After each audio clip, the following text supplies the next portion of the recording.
என் தங்கப்பிள்ளையே, இன்று உன் வராகி அம்மா என் வாக்கினை கேட்பதற்கு உனக்கு பல தடைகள் நிச்சயமாக வரலாம்.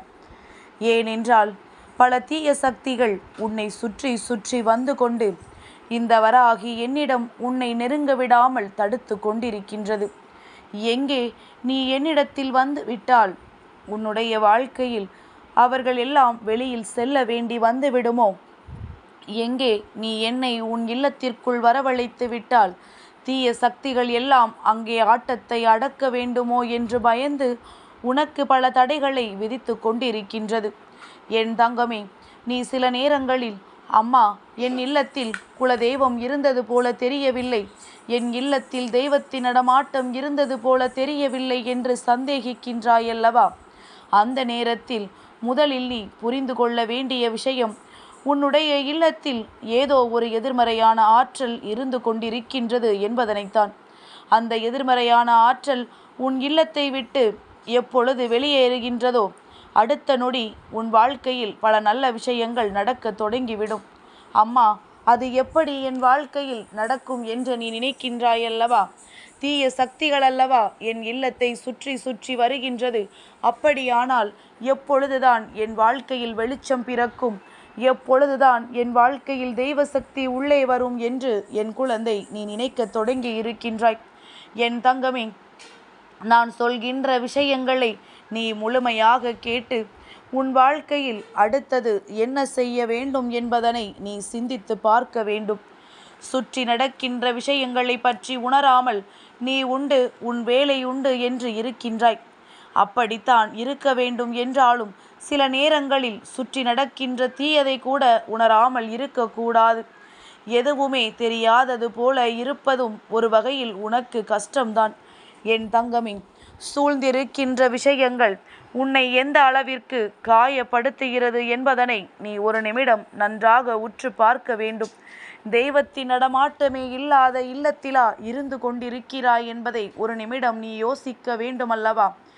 என்ன பிரச்சனைகள் நமக்கு இருக்கின்றது, நம்முடைய இல்லத்தில் அப்படியானால் என்ன நடந்து கொண்டிருக்கின்றது என்பதனை நீ யோசித்து பார்க்கும் பொழுது என் குழந்தை, உனக்கே இப்பொழுதெல்லாம் பல சந்தேகங்கள் வர தொடங்கிவிட்டது. தெய்வம் நம் இல்லத்தில் இருக்கின்றதா இல்லையா? நாம் ஒவ்வொரு முறையும் நம்முடைய இல்லத்தில் எத்தனையோ முயற்சிகளை செய்துமே தெய்வ நடமாட்டம் இருப்பதற்கான அறிகுறிகளை இன்னும் காணவில்லையே என்று நினைத்து என் பிள்ளை வேதனைப்பட தொடங்கி இருக்கின்றாய். உன்னுடைய வேதனையில் நியாயம் இருக்கின்றதா இல்லையா என்று அம்மா இப்பொழுது உனக்கு சொல்கின்றேன். என் தங்கமே, இந்த தாயானவள் ஒவ்வொரு முறை உன்னிடத்தில் பேச முயற்சி செய்யும் பொழுதும் உன் மனதிற்குள் சில எண்ணங்கள் வந்து அதை தடுத்து நிறுத்த முயற்சிகளை செய்திருக்கின்றது. அத்தனையையும் தாண்டி நீ கேட்டிருப்பாயானால் நிச்சயமாக உன்னுடைய இல்லத்தில் தெய்வத்தின் நடமாட்டம் இருந்து கொண்டிருக்கின்றது என்று அர்த்தம். மாறாக நீ தெய்வத்தின் வாக்கினை கேட்க முடியாத அளவிற்கு உனக்கு சோதனைகள் வந்தது என்றால் உன்னுடைய இல்லத்தில் எதிர்மறை ஆற்றல் அதிகமாக இருக்கின்றது. அதுவும் உன்னுடைய இல்லத்தில் இருப்பவர்களாலேயே உள்ளே கொண்டு வரப்பட்டிருக்கின்றது என்பதையும் நீ புரிந்து கொள்ள வேண்டும்.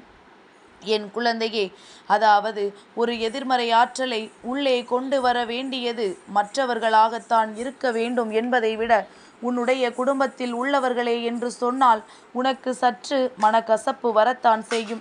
அம்மா, இல்லத்தில் இருப்பவர்களே எப்படி தெய்வத்தினுடைய நடமாட்டத்தை தடுத்து தெய்வ சக்தியை அங்கே நிறுத்தி வைத்துவிட்டு எதிர்மறை ஆற்றல்களை உள்ளே வர விடுவார்கள் என்று. என் தங்கமே, அதற்கு அவர்கள் மனதார எந்த விதமான தவறுகளையும் செய்யவில்லை. மாறாக அவர்கள் செய்த விஷயங்கள் என்ன தெரியுமா? எப்பொழுதுமே மனதில் எதிர்மறையான எண்ணங்களை தூக்கி சுமந்தது. நல்லது நடக்க இருந்தாலுமே அதை கெட்டதாக மாற்றி விடுவது. நமக்கெல்லாம் எங்கே நல்லது நடக்கப் போகின்றது என்று எண்ணிக்கொண்டே ஒரு தவறை செய்வது. இப்படி ஒவ்வொரு செயல்களை செய்யும் பொழுதும் அவர்களுக்குள் நம்பிக்கை இல்லாமல் இருந்ததனால் அங்கே இருக்கின்ற தெய்வம் கூட வெளியேறிவிட்டது. அதுபோல வீட்டிற்குள் தீய வார்த்தைகளை அதிகமாக பேசுவது, கெட்ட வார்த்தைகள் பேசுவதெல்லாம் இங்கே வாடிக்கையாகிவிட்டது. ஆனால் தெய்வம் இன்று இல்லை இல்லை என்று சொல்கின்றவர்கள் என்றாவது வாயிலிருந்து கெட்ட வார்த்தைகளை பேசாமல் இருந்திருக்கிறார்களா என்று ஒரு நிமிடம் சிந்திக்க வேண்டும். கோபத்தில் வார்த்தைகளை விடலாம், ஆனால் கெட்ட வார்த்தைகளை ஒரு நாளும் பேசக்கூடாது.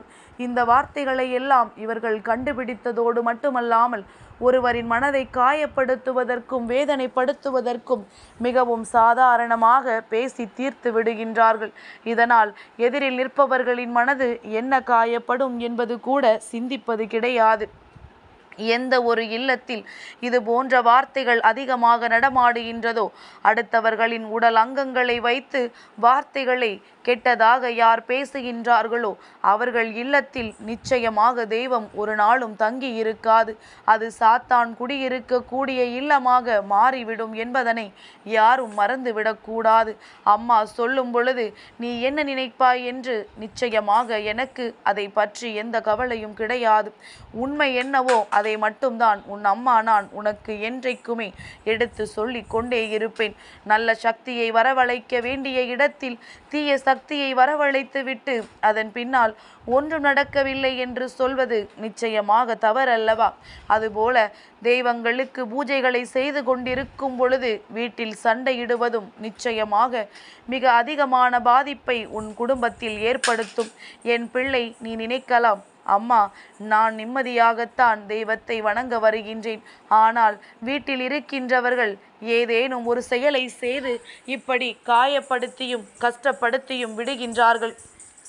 என் குழந்தை, நீயோ எத்தனை மன திருப்தியோடு பூஜைகளை செய்ய நினைத்தாலும் ஏதாவது ஒரு வகையில் உன்னை காயப்படுத்தி அங்கே அதை செய்ய விடாமலோ, செய்யும் பொழுது மனதில் திருப்தியான எண்ணங்கள் இல்லாமலோ செய்து விடுகின்றார்கள். என் தங்கமே, அப்படி செய்யும் பொழுது உனக்குள் இருக்கின்ற எண்ணங்கள் எல்லாம் மிகவும் அதிகமாக உன்னை சோதனைக்கு ஆளாக்குவதாக தோன்றுகின்றது. அப்படி இருக்கும் பொழுது என் குழந்தை, ஒரு நிமிடம் நீ சிந்தித்து பார்த்தால் உனக்கு நிச்சயமாக புரியும். அவர்களின் எண்ணங்கள் எப்பொழுதுமே இப்படித்தானே இருக்கின்றது. நல்ல விஷயம் வீட்டில் நடக்கக்கூடாது என்று அவர்கள் நினைத்திருந்தால் அதை யாரால் தடுக்க முடியும்? நல்லது நடக்க வேண்டும் என்று எல்லோருக்குமே எண்ணம் இருக்க வேண்டும் அல்லவா? என்று அவர்கள் மனநிலையில் மாற்றங்கள் ஏற்படுகின்றதோ, என்று அவர்கள் நல்லதை செய்ய வேண்டும் என்று நினைக்கின்றார்களோ, அன்று நிச்சயமாக உன்னுடைய வாழ்க்கையில் பல மாற்றங்கள் வந்துவிடும். என் தங்கமே, தீய சக்திகளை நாமே நம்முடைய மனதிற்குள் உருவாக்கி வைத்திருக்கின்றோம். அப்படி இருக்கும் பொழுது அவர்கள் அதை செய்தார்கள், இவர்கள் இதை செய்தார்கள் என்று சொல்வதில் எந்த பலனும் கிடையாது. என் குழந்தையை, சண்டைகளும் அதிக சச்சரவுகளும் ஒற்றுமை இல்லாமலும் இருக்கின்ற குடும்பத்திற்குள் நிச்சயமாக தெய்வத்தின் நடமாட்டம் அதிகமாக இருக்காது. மாறாக தெய்வத்தினை உணர்வதும் அவர்களுக்கு அத்தனை எளிதில் கிடைத்து விடுவது கிடையாது. எங்கே தெய்வத்தினுடைய அன்பு அதிகமாக நிரம்ப வேண்டும் என்று நினைக்கின்றாயோ அந்த இடத்தில் இது போன்ற செயல்களை எல்லாம் தவிர்க்க வேண்டும். மற்றவர்களை பற்றிய எண்ணங்களை முதலில் விடுத்து அடுத்தவர்கள் வாழ்க்கை நன்றாக இருந்தால் சந்தோஷப்பட்டு கொண்டு, அவர்கள் கஷ்டப்பட்டால் நீயும் மனவேதனையில் பங்கு எடுத்து கொண்டு உன் வாழ்க்கையை பார்த்து கொள்ள வேண்டும். மாறாக இன்னொருவர் வாழ்க்கையில் கஷ்டப்படுவதை கண்டு ஒரு நாளும் நீ மனம் சந்தோஷம் அடையக்கூடாது.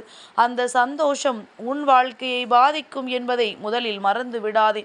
நாளை உனக்கொரு கஷ்டம் என்று வந்தாலும் அதை வேடிக்கை பார்க்கத்தான் எல்லோரும் நின்று கொண்டிருப்பார்கள் தவிர ஒரு பொழுதும் உனக்கு ஆறுதலுக்கென்று யாரும் வரமாட்டார்கள் என்பதனை புரிந்து கொள்.